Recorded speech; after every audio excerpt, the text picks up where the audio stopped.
evident from the title, does focus on internet gambling. Just to give some background to what I'm presenting today, this is just a very small subset of a very large project that myself and a team did over the last couple of years on interactive gambling, or what is more usually referred to as internet gambling, and that was funded by Gambling Research Australia, and I do want to acknowledge that funding. I do want to also acknowledge my co-authors who are up there, and the additional person who wasn't involved in this particular little sub-analysis is also Rob Wood from the University of Lethbridge, and he was on the larger study.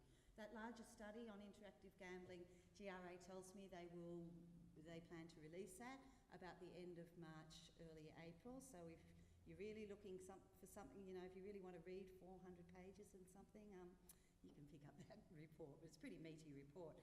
Again, just as background, that larger study had several stages. We conducted a national telephone survey, representative survey in Australia of a starting sample of 15,000 people. We did an online survey of, I think the number was 4,688 people, or maybe it was 4,868. Anyway, about 4,500 gamblers. And what I'm reporting on, and some of that work has been published and is starting to get out in the public domain, and as I said, that report will be out there. We also did interviews with 81 internet gamblers. And so I'm just taking a little subset today of what was a big study and just looking at a smallish issue within the time that we've got here today. Okay, so, no, what am I doing? Okay, in terms of advertising and promotion in general then, there are sort of two opposing arguments, I guess, that are proposed about the effects of advertising and promotions on any consumption. In this case, of course, we're talking about gambling consumption. Does advertising and promotions, does it increase demand and overall consumption of gambling, or does it just affect the distribution of market share amongst competing brands of a particular product, in this case gambling, but not increase overall consumption? I think it's fair to say that there's a paucity of research describing those sort of differential effects of gambling advertising on overall market demand, consumption and share. And if you look at the literature on gambling and advertising, one thing that strikes you straight off is it's pretty sparse. And the second is it's just really difficult research to come to solid conclusions. There's the old saying that only half of advertising works, but nobody knows which half. And so, the studies have focused, probably most work has been done on lottery sales. So, there's a big campaign about advertising of a particular mega draw in a lottery, and then you can track sales and things like that. There's work also being done, similar methodology to what Helen used, on content analyses of advertising and what are the themes that are coming through and what are the presumed target markets and messages and those sorts of things. And there have been some self-report studies and attitude studies as well on how people think that advertising affects them. There's also a sort of stream of research that has looked at promotional incentives for land-based gambling, so things like play coupons and free or discounted hotel accommodation, and how that impacts on gambling sales in land-based venues. But that work actually shows pretty inconsistent findings. So I guess that's some sort of background. But why is this important? Or why might it be important? Well, if advertising and promotion leads to the increased incidence or increased consumption and or exacerbation of harms amongst problem gamblers, and or if it undermines problem gamblers' efforts and or motivations to maintain behavioural control, I think most people in this room would agree that, at a public health level, that warrants some concern, or quite a lot of concern, possibly. Okay, as I said this focus on internet gambling, just a tiny bit of background. Look, this is nothing new at all. We know that internet gambling has grown exponentially at about 10 to 15% per annum over the last 15 years. There's close to 3,000 gambling websites out there currently available.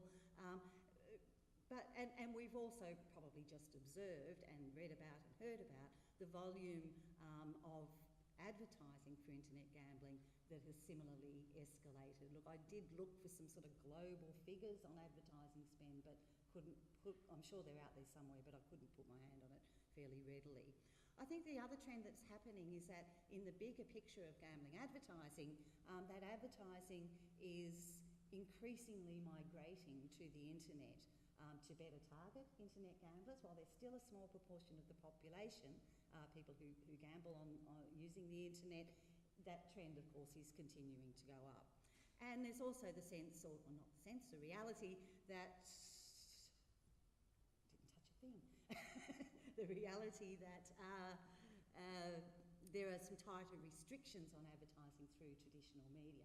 So, for example, in Australia, we've seen the broadcasting codes of practice change in the last year or so around the advertising and promotion of live betting odds, for example, during televised sports. So some things like that happening. So we've seen advertising starting or increasingly migrate to the internet, but very little research has examined the impact of internet gambling adverts and promotions, as I kind of condense it to, on gambling and more particularly problem gambling behaviours of internet gamblers. Okay, just again as some background, what does advertising and promotions aim to do in internet gambling? And look, there are various different frameworks that are out there. One that I thought that was useful background is by Jamie Weave, and she talks about these advertising and promotions for internet gambling having the goals of either recruiting players, so making customers aware that internet gambling's out there, registering them, so getting them to open an account or encouraging them to open an account, and retention, so once people have opened an account, to sort of keep them there and keep them betting or playing with your company and on your website rather than your competitors. I don't think I need to go through the different... it might be worth having a quick look at these. So going back to the top there, recruitment, it's about awareness, so advertising on search engines. I'm sure we've all seen pop-up banners on our computers, traditional advertising through traditional media, sponsorships we just mentioned. In terms of registration then, so encouraging people to open an account, you'll find online gambling sites offer things like welcome bonuses and free giveaways and free games to sign up to their particular site or to open an account. In terms of retention then, there's a whole sort of range of pretty creative bonus programs there, so you get bonuses for signing up a friend, for referring people to the site, and reward systems, loyalty systems and those sorts of things. Okay, so narrowing down then to this study, I've mentioned that it was part of the large study that the team headed by the CGR did on interactive gambling funded by GRA. And the aim of this particular sub-study, and I do confess, look, this is not something that we set out to do within that larger study. It's sort of a bit of a spin-off from that, but we had all this wealth of very rich data, and one of the big themes that came through all this interview data was about the advertising and promotions that we use. So the aim of this sub-study was to explore ways in which interactive internet gambling advertising and promotion might contribute to gambling consumption. We took a qualitative approach. As I said before, it's a difficult field to draw definitive conclusions from, but Perbin made the comment that interview studies are likely to produce knowledge about how people experience gambling advertising and about the mechanisms of gambling impact, because there's some things that are really difficult to measure in any quantitative sort of survey methodology. So to continue, if gambling advertising adds to problem gambling, people who have or have had problems can at least tell us something about the ways advertising has had a detrimental effect on their gambling habits. So I thought, well, that's a pretty good justification for the qualitative work. Okay, we had two different samples. One, look, I'm referring to as the general population sample, and in results slides to come, you'll see I've designated those with a G. So the inclusion criteria, 18 years plus, had gambled using the internet at least once during the last 12 months. We recruited these people from previous surveys, that National Telephone Survey and online survey that I mentioned before, and other previous work that we've done. And what we aimed to do was to get around about 50 people. We got our 50 people, but we wanted to get a spread of main internet gambling activity.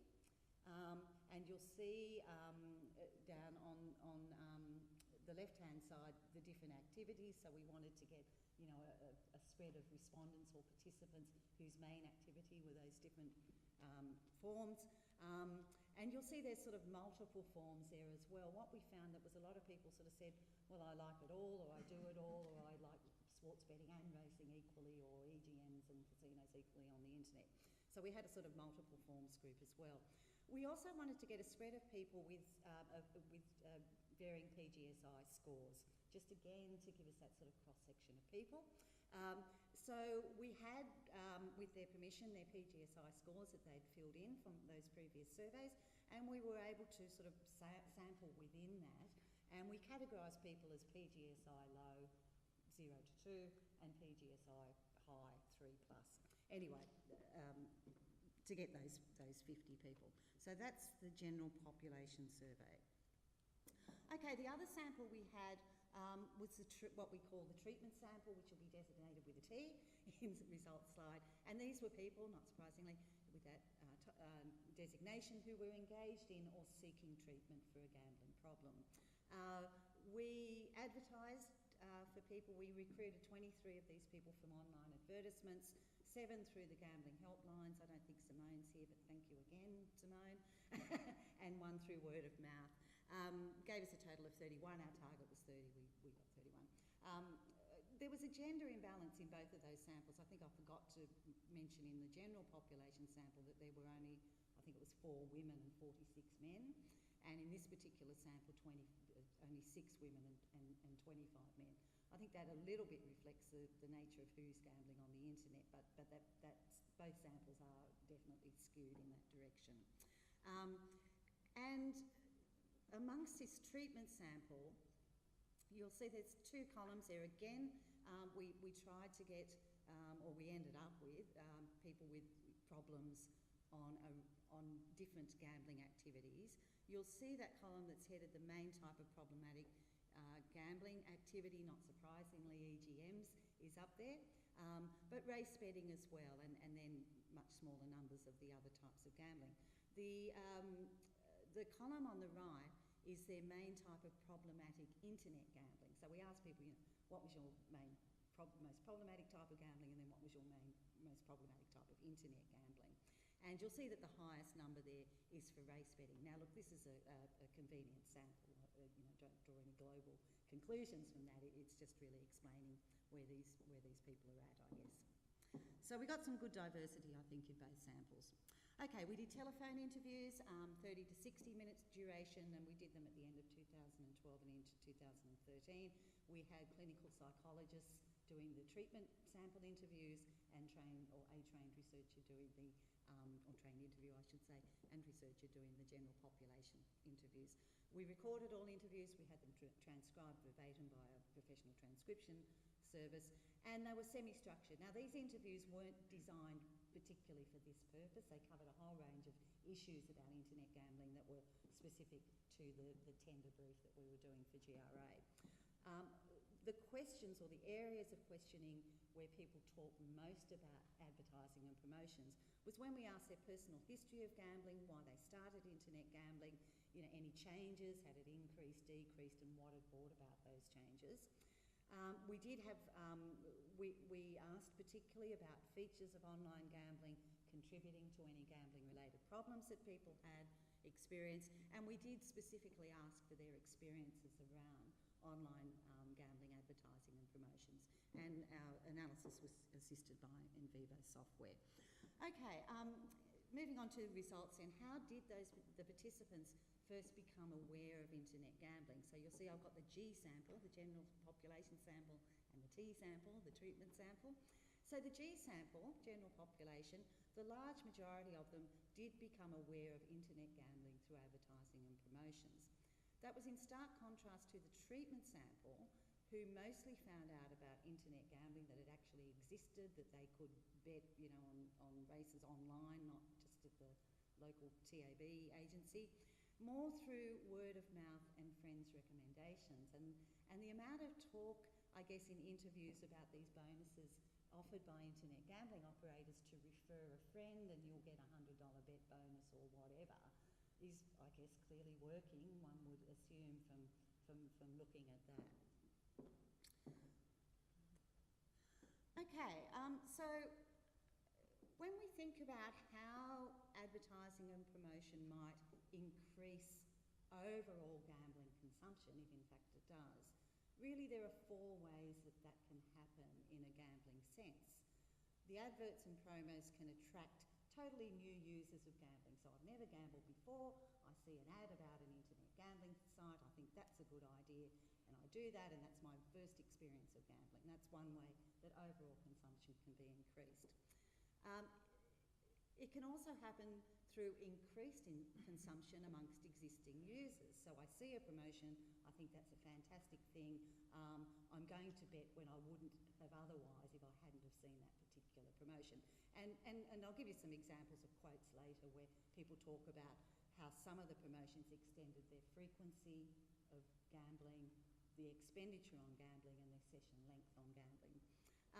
Another way that adverts and promotions can increase gambling consumption is by undermining attempts by people, and it's usually people with gambling problems, to curtail their gambling. So these are people trying to cut back or stop, and the adverts or promos will trigger a desire, the urge to gamble. And the final way, look, there might be some others, but these were certainly the main ones, were to actually attract back lapsed users, so particularly problem gamblers who had stopped gambling, and then the urge triggered by a promotion or advert was just too much for them to resist, and they started gambling again. So they're the ways that this can happen. Okay, I'm sorry, that's a really full slide. It's always difficult, I find, to present qualitative research. I've got all this text there. So going back to that first way that I mentioned on the previous slides, we can pose the question, do internet gambling adverts attract new users of gambling? And you can see I've got 2 yeses and 2 nos there, and 1 no, and that refers to different ways this is done. Let me just go through this, I suppose. These adverts attract new users of gambling, as we said, if people initiate their gambling, or any gambling, for the very first time using the internet due to advertisements. And this happened amongst a small minority of the general population sample, but not of the treatment sample. So one of the general population sample said, my first experience of gambling was internet gambling. I heard it advertised on the radio about a sports bet, a no-lose situation, sure to break even. So I started to gamble on that then, and then I started finding other sites offering free bets as well. I ended up losing half a week's wage. It's terrible. So there were a few people who took up gambling for the very first time using the internet.